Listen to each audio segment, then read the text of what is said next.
Hi, 363 students. This is our last day of class, and Lucy and I are just hanging out here at home, just looking out at the rain. I wanted to leave you all a kind of a parting video. We should have met today, this morning, and I should have been able to say these things to you in person, but since I can't, then the video is going to have to suffice. So there's just a few things I want to say, just kind of wrap up the class. The first thing I want to do is just thank you all for being so flexible and gracious as we navigate through this. You know, this wasn't the way anybody wanted it. I certainly didn't want to teach this class online because there are just so many things I want to have great discussions about and show videos and talk about.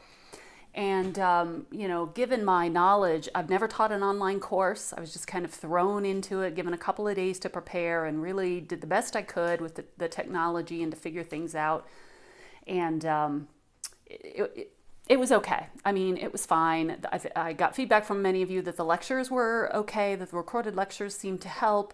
We struggled a little bit trying to figure out how to do exams and assignments and things, but that's okay. I feel like overall we really did okay. When I look back at this class, I always think about the objectives of the class and whether we met them. So the first objective, the four that are on the syllabus, I just want to talk about two of them.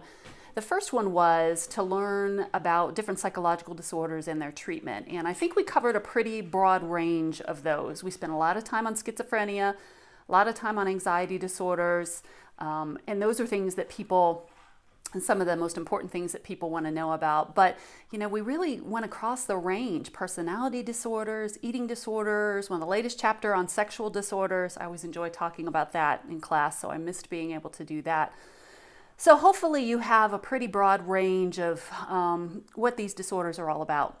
And then the last objective of the class, and really the most important one for me, I told you this the first day, is to emerge from the class with a more humane understanding of mental illness. And I hope we've done that a number of ways. First of all, the autobiography assignment hopefully gave you a firsthand view at what someone's struggle with mental illness was all about. The number of video clips that we did in the class hopefully helped humanize these disorders.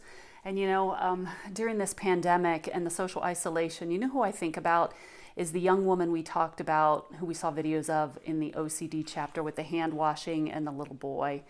I wonder how she's doing through this. You know, I hope she'd come far enough along in her recovery and her treatment that she was able to handle this okay. But I have to say I thought about her and I worried about her a little bit.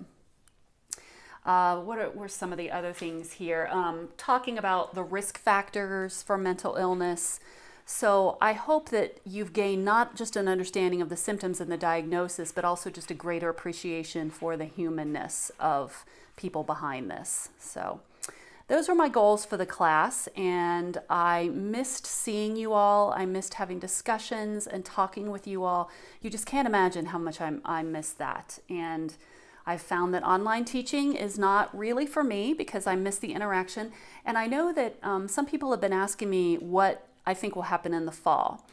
I addressed this in another video, but my expectation, just personally, I don't have any verification, you know, the administration doesn't know either, is that there'll be some kind of blended format, that there may be some in person, but some online too. And I think a lot of it's going to depend on what happens with the dorms, whether students can go back and live in the dorms. So I don't know. I will be anxious. I'm anxious to get back in front of a classroom face to face. Keep tuned over the summer for messages coming. Keep checking your Muskie email over the summer because that's where messages and things like that will come through. Keep posting on social media. We've had a lot of fun with that. I don't know if you all saw my Muskie Pets post. Many of you sent in pets, so I appreciate that. And thank you again. Just thanks for sticking it out and being flexible, and hope you learned a few things. So y'all have a good summer.